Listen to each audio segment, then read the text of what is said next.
في المستقبل القريب بنقابل جون ضابط المارينز السابق وهو بيترحل لسجن شديد الحراسة من المستوى السادس. أول ما المساجين الجداد بيوصلوا بيطلع ليهم هولوجرام للمأمور بيرحب بيهم بكلمتين زي السم، وبيقول إن المجتمع ملوش عوزة بيهم وعشان كده هيفضلوا محبوسين هنا للأبد. بعدها جون بيروح لمكتب المأمور اللي بيقعد يقرأ ملفه بتمعن، وعرف إنه قتل القائد بتاعه قبل كده وهرب من سجينين من المستوى الخامس، وتحاليل الDNA بتاعته بتقول إنه شخص ما بيطيقش السلطة وعنده ميول عنيفة. المأمور وضح له إن في السجن ده مفيش زيارات ولا مكالمات ولا حتى جوابات، وأي شغب هيدوقوه مرار العقاب. وفعلا مفيش دقايق وجون أكل علقة تمام واترمى في زنزانته، وهناك زميله في السكن قسم معاه لقمة عيش كان مهربها، بس لسوء حظهم المأمور كان مراقبهم بالكاميرات وشاف كل حاجة. في الليل جون سمع صوت واحد بيصوت وهو بيتجر. زميله قال له إنهم واخدينه لجزيرة اسمها أبسولوم، ودي مخصصة للمساجين اللي ما بيسمعوش الكلام. الراجل قعد يهلفت بكلام غريب، فجون سكته بالعافية قبل ما الحراس يسمعوهم. تاني يوم في الصبح جون صحي لقى زميله اختفى، وفجأة خدوه لغرفة الحكم قدام المساجين كلهم، والمأمور أعلن إن تخزين الأكل جريمة عقابها 10 جلدات. المأمور لف جهاز معدني وظهر عليه زميله الغلبان، وقام المأمور لسعه بالكهرباء أول مرة وأمر جون يكمل الباقي. جون طبعا رفض، فالمأمور هدد إنه ينهي حياة زميله بطلقة في راسه. هنا جون استغل الكهرباء كتمويه وهجم على المأمور وخده رهينة، بس الحراس حصروه وما بقاش قدامه غير إنه يسلم نفسه وياكل علقة تانية. بعد كام ساعة هليكوبتر حدفت جون في جزيرة أبسولوم وسابته ومشيت من غير ولا كلمة. جون لقى نفسه غرقان وسط الفئران، فقام نفضهم وجري يبص حواليه، لقى نفسه في قلب غابة وصوت الحيوانات مال المكان. وهو بيجري لمح ناس بتتحرك بين الشجر، دول قبيلة اسمهم الأوتسايدرز، وفي ثانية حصروه ووقعوه على الأرض وكتفوه. خدوه لعزبة القبيلة والناس هناك هجموا عليه عشان يسرقوا لبسه، بس مارك الزعيم وقفهم بطلقة من سلاحه. جون قضى ساعتين في زنزانة وبعدين راح لمارك اللي رحب بيه ببرود وسمى المكان ده فسحة. القرية دي بالأساس كانت منتجع سياحي مهجور والزمن جار عليه، وكل الهمج اللي فيها دول هم المجرمين اللي السجون كانت بترميهم هنا على مدار السنين. لأن كل حاجة في الجزيرة محتاجة صحة ومجهود بدني، مارك طلب من جون يثبت كفاءته ويحارب واحد اسمه رالف فوق حمام السباحة. جون اتزاح على شبكة وادوه خنجر، في حين ان رالف قعد يستعرض عضلاته وهو بيكسر في تمثال. جون ببرود ملوش مثيل رمى الخنجر بدقة ورشقه في صدر رالف اللي اتخبط خبطة قوية ووقع في المية. مارك انبسط جدا من النتيجة وقرب يبارك لجون، بس جون خدعه وسرق سلاحه وزقه هو كمان في المية. بعدها شق طريقه وسط الزحمة وهو بيهددهم بالمسدس وحاول يضرب نار، بس السلاح ما كانش شغال. هرب ورجع للغابة تاني، وقبيلة الأوتسايدرز بدأت تطارده في كل حتة. بعد ما استخبى فوق شجرة لحد ما الدنيا هديت، جون رشق رمح في جذع شجرة وراقب واحد من العساكر وهو بيتكعبل فيه، وقام مطلع له من ظهره وكسر رقبته وسرق سلاحه هو كمان. وهو بيحاول يهرب تاني اتكعبل واتدحرج من فوق تل وجرح رجله، وهو بيربط الجرح طلع له واحد من الأوتسايدرز وبدأ يصارعه، بس كان سهل على جون انه يسيطر عليه ويقتله برمحه الشخصي. الدوشة دي كشفت مكانه، وفجأة لقى واحد تاني بيجري وراه، وجون وهو بيهرب فعل فخ من غير ما يقصد. جذع شجرة ضخم نزل بقوة قضى على الراجل اللي وراه بدل منه، وهو بيتحرك سكاب ضربه بسهم رشق في يجله، بس جون كمل جري بعناد لحد ما الأوتسايدرز حصروه على طرف منحدر وضربوه بسهوم مخدرة فوقع في المية بفعل المخدر. لحسن حظه جون نجي من الوقعة ولقيته عصابة تانية اسمها الانسايدرز وفادوا لقريتهم اللي شكلها أنظف وأرقى بكتير. الخبر ده وصل للمأمور في السجن في الساعة. لما جون فاق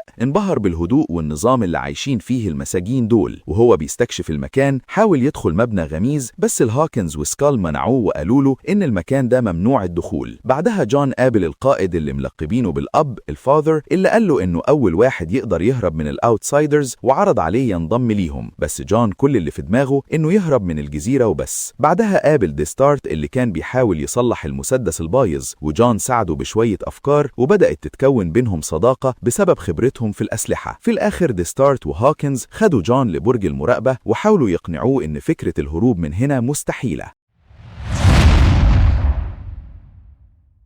الجزيرة مليانة مخاطر طبيعية، ده غير ان الاوتسايدرز عددهم 600 شخص في حين ان الانسايدرز 98 بس، يعني قدرتهم على المواجهة صعبة جدا. كمان المراقبة في كل حتة، واي حركة غريبة الهليكوبتر بتكون موجودة في ثواني. بعدها جون راح لطام المعالج اللي اداله مرهم لجرح رجله وحذره يحافظ على نظافته عشان ما يحصلش تلوث لان ما عندهمش ادوية هنا. وهو خارج لقى كيسي بيراقبه. كيسي كان بس عايز يتعرف على الشخص اللي قدر يهرب من مارك جون طلب منه يسيبه في حاله وراح لحافة المنحدر ورمى صندوق في المية، بس الأمواج كانت قوية لدرجة إنها كسرته في ثانية، وده معناه إن فكرة الهروب عوم مستحيلة. وكيسي كمل عليه وقالوا إن المية كمان مليانة قروش. في الليل جون لمح موكب بينقل مؤن للشط فتسلل وراهم، بس هوكنز قفشه بالجرم المشهود واداه بنية في وشه عشان يلتزم بالقوانين، فجون ادله البوكس ورجع القرية. تاني يوم في الصبح وقت الفطار جون سأل كيسي عن جريمته، واتضح إنه ساعد زعيم مافيا في خطف طفلين، بس ما كانش قصده يأذيهم، الزعيم هو اللي قضى عليهم. لما شافوا هليكوبتر معدية كيسي شرح له إن الجزيرة بينزل لها مؤن مرتين في الشهر، بس الأوتسايدرز بيسرقوا كل حاجة والإنسايدرز ما بينوبهمش غير الفتات، والمشكلة إن الهليكوبتر بتنزل في مكان مختلف كل مرة فما بيعرفوش يخططوا. بعدها راحوا لكيليان المسؤول عن صنع الخمرة. جون داق بق وكاد يشرق من القرف وشتم المشروب، فكيليان اتنرفز وحاول يضربه، بس جون فداها بسهولة. في اللحظة دي جرس الإنذار ضرب والكل جري على البوابة. اكتشفوا إن واحد من الحراس نام للمرة التانية وهو في الخدمة، وده بيعتبر تهديد لحياة الكل. العقاب كان النفي، وجون وقف يتفرج وهو بيترمي بر القرية لمصير مجهول في الغابة. في معسكر الأوتسايدرز الهمك كانوا بيتخانقوا على شوية فهران مشوية، ومارك حاول يهديهم. واحد من الرجالة زهق من جبروت مارك وقالوا إن جون ضربه وهو المفروض يكون الزعيم الجديد، فمارك بمنتهى الغل فصل راسه عن جسمه قدام الكل. بعدها مارك قال لسكاب إن الوقت جه عشان يهجموا على قرية الإنسايدرز. يوم الكريسماس الإنسايدرز عملوا حفلة صغيرة وزينوا شجرة، والأب ألقى خطبة عن الناس اللي فقدوهم، وجون فكرهم يصلوا كمان للي نفوهم. جون بيخطط يمشي في الصبح، بس الأب ما صدقش إنه هيوصل لحاجة، وفي نفس الوقت كان الأوتسايدرز مستخبيين وسط الشجر بره القرية وبيجهزوا للهجوم الكبير. الإنسايدرز جالهم خبر من جاسوس ليهم وبدأوا يضربوا جرس الإنذار، والكل استعد للملحمة. كيسي طلب من جون يحارب معاه، بس جون بكته ورفض. بس مفيش دقايق وجون فاجئ كيسي وظهر جنبه فوق السور بكامل عتاده. في السجن المأمور عرف إن المعركة هتدور بينهم وقرر بكل برود يسيبهم يقضوا على بعض. على الكوبري كان في شوية حراس الإنسايدرز فجأة اتشدوا للمية بفعل الأوتسايدرز اللي كانوا مستخبيين تحت، وبدأ ضرب الأسهم المولعة نار. سهم منهم دخل في بق واحد أنهى حياته في ساعتها، وهوكنز أمر رجالته يوطوا، فالأسهم رشقت في البيوت والنار بدأت تاكل في القرية. الأوتسايدرز ربطوا حبال في الشجر اللي قدام البوابة وقطعوه، فالشجر وقع وهد البوابة وأبراج المراقبة بالكامل. وفي لحظة الهمج اقتحموا القرية وبدأت معركة شوارع دموية، والجثث بقت مرمية في كل حتة. جون أظهر مهارة قتالية مرعبة وهو بيقتل في الأعدال بلا رحمة. كيسي اتسمر في مكانه من الرعب وكان هيتقتل، بس جون لحقه وضرب سهم في صدر العدو. حتى الأب كان بيحارب بعصايته وسكال بيحميه بفنون قتالية، بس رغم كده في واحد قدر يطعن الأب، فهوكنز شد الخنجر وخلى سكال ياخد الأب البرج أمان. مارك وسكاب كانوا مستخبيين من المية ودخلوا القرية من الظهر وراحوا استخبوا في نفس البرج اللي رايح له الأب، وجون لمحهم بسرعة. جون قطع حبل ونط الناحية التانية ووصل للبرج في ثواني. أول ما الأب وسكال دخلوا سكاب خدر سكال وبدأ يضغط على جرح الأب بقوة عشان يعذبه. مارك قعد يهرب كلام كتير وكان خلاص هيقتل الأب، بس في اللحظة دي جون فتح باب سحري في الأرض وقع مارك للدور اللي تحت، وسكال ضرب سكاب بسهم مولع.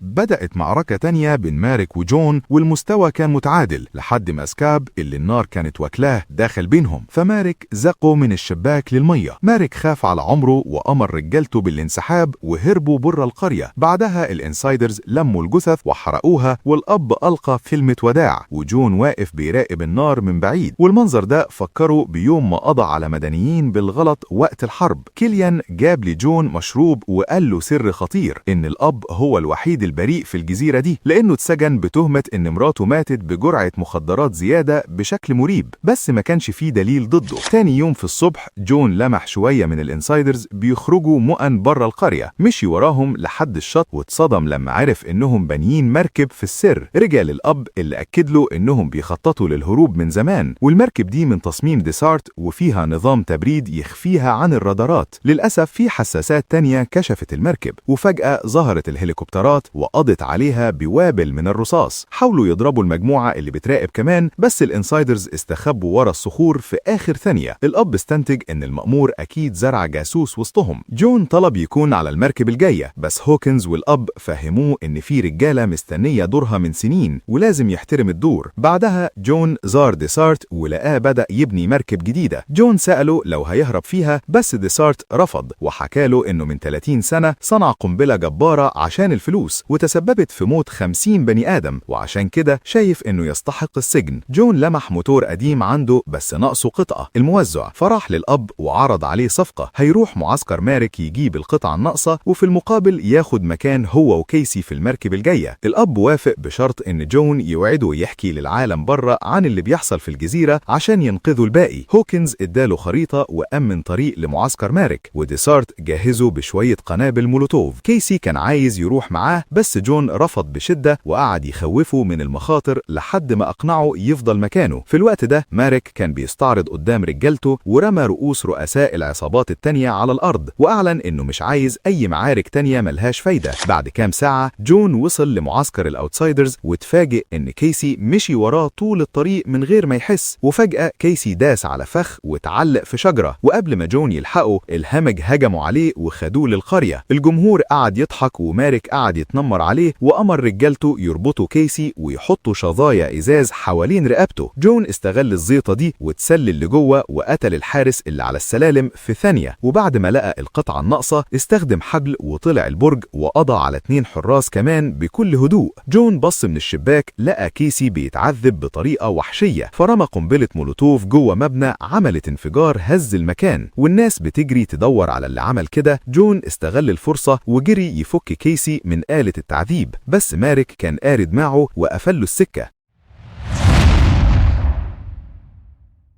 الاتنين اترموا في حمام السباحة، ومارك أمرهم يحاربوا بعض لحد الموت وهددهم إنه هينهي حياتهم هما الاتنين لو ما نفذوش الكلام. كيسي عمل نفسه بيهجم على جون عشان يقرب منه ويوشوشه. خلص عليا يا جون، الانسايدرز محتاجينك عشان تهرب وتحكي الحقيقة. ولما جون رفض يقتل صاحبه، كيسي ضحى بنفسه ونط على الرمح عشان يموت ويدي فرصة لجون. مارك جهز المقصلة عشان يطير راس جون، بس فجأة الجاسوس بتاع الانسايدرز ظهر وضرب مارك ووقعه على الأرض. الجاسوس قال لجون يرجع فورا للقرية ويحذر الأب إن مارك جمع كل العصابات وبيجهز لهجوم تاني كاسح. تاني يوم في الصبح جون رجع وإدى ديسارت القطعة الناقصة وطلبوا ينجزوا بسرعة، وبلغ الكل بالهجوم اللي جاي، بس لاحظ إن الأب مريض ونايم في السرير. جون قال لهم بصراحة إن دفاعاتهم مش هتصمد ولازم يسيبوا القرية. هوكنز اتنرفز لأن ده بيتهم، بس الأب وافق جون وأمر بتجهيزات الإخلاء. يوم الإخلاء في الصبح جون دخل للأب ولقاه لسه في السرير، واتضح إنه مصاب بمرض لعين هيقضي عليه في خلال شهر لو ما اتعالجش، ومحدش يعرف السر ده غيره هو وهوكنز. الأب طلب من جون ياخد مكانه كقائد، بس جون رفض لأنه لسه بيحلم بالهروب. فالأب اداله مذكراته اللي فيها كل الفضايح والحقيقة عن السجن ده، وطلبه يوصلها لحد يقدر ينقذ المساجين. بعدها جون راح لديسارت اللي خلص المركب أخيرا، ولما جربوا يشغلوها صوت النار فكر جون بالناس اللي قتلهم زمان، فاتضايق وسابهم ومشي. في الليل جون حكى للأب إزاي القائد بتاعه أجبره ينهي حياة مئات المدنيين وقت الحرب، والحكومة غطت على الموضوع. ولما محدش صدقه قرر ينتقم ويقتل القائد ده بنفسه. صحيوا تاني يوم في الصبح لقوا راس الجاسوس مرشوقة على سيخ حديد بره البوابة. المأمور قاعد في مكتبه بيراقب كل حاجة بالكاميرات، والأوتسايدرز خرجوا من مخابئهم واقتحموا القرية، بس اتفاجئوا إنها فاضية تماما. قعدوا يضحكوا وهم فاكرين إنهم انتصروا والكل هرب، بس فجأة جون ظهر فوق البرج ومعاه الرشاش اللي اتصلح وفتح عليهم النار وعمل انفجار ضخم قضى على معظمهم في ثواني. في اللحظة دي الانسايدرز خرجوا من مكامنهم وبان ان عددهم بقى اكبر بكتير، فالاوتسايدرز اترعبوا وبداوا يهربوا. الاب خرج من اوضته عشان يطمن على النتيجه عند البرج، بس مارك ظهر له فجاه وقتل سكال في ثانيه. بعدها دخل في معركه طاحنه مع جون، وبعد كام خبطه قدر مارك يوقع جون ويخليه متعلق على حافه البرج. وهو بيستعد ينهي حياته الاب هجم على مارك من ظهره، فمارك لف وطعنه بقوه وقتله. جون استجمع قوته وطلع البرج تاني ونزل ضرب في مارك لحد ما وقعه من فوق البرج واترشق على سيخ حديد تحته ومات في ساعتها. بعدها جون لمح نار ولعة عند الشط، جريوا هو وهوكنز يطمنوا على ديسارت، لكنهم لقوه مقتول والمركب بتتحرق. ديسارت كان ماسك في ايده سلسلة، الاتنين عرفوا فورا انها بتاعت توم المعالج، وده معناه ان هو الجاسوس بتاع المأمور. جريوا على كوخ المعالج ولقوا عنده جهاز ارسال، واتضح ان المأمور وعده بالحرية مقابل انه يتجسس على زمايله. توم اعترف ان فيه هليكوبتر جاية تاخده، فجون اجبره يغير احداثيات الهبوط لمكان تاني. بعدها بفترة توم وقف في نص ارض فاضية كطعم، واول ما الطيارة نزلت الانسايدرز طلعوا من مخابئهم وقتلوا كل العساكر اللي فيها. جون اندفع جوه الهليكوبتر عشان يمنع المأمور من الهروب، وبعد ما رعبوا بشوية تهديدات قام طردوا بره الطيارة وسابوا هو وتوم لوحدهم. جون قعد في كرسي الطيار وطار بالطيارة معاه كيليان وشوية مساجين تانيين، وفي قلب الغابة توم والمأمور لقوا نفسهم متحصرين بقبيلة الاوتسايدرز اللي ما بيرحموش. فيلم نو اسكيب بيعرفنا ان السجن الحقيقي مش الحيطان، لكنه اليأس اللي ممكن يسكن جوه الانسان. جون ما استسلمش لنظام مفسد وقدر يخلق من وسط المجرمين مجتمع عنده شرف وقضية. الحقيقة دايما بتلاقي طريقها للنور مهما حاول الطواغية يحجبوها. لو عجبكم ملخص النهاردة وعرفتوا ان مفيش مستحيل، ما تنسوش تدعمونا بلايك وكومنت برأيكم في النهاية اللي يستحقها المأمور، واشتركوا في قناة فيلم تيك اواي وفعلوا الجرس عشان توصل لكم كل ملخصاتنا اول بأول. اشوفكم في الفيلم الجاي.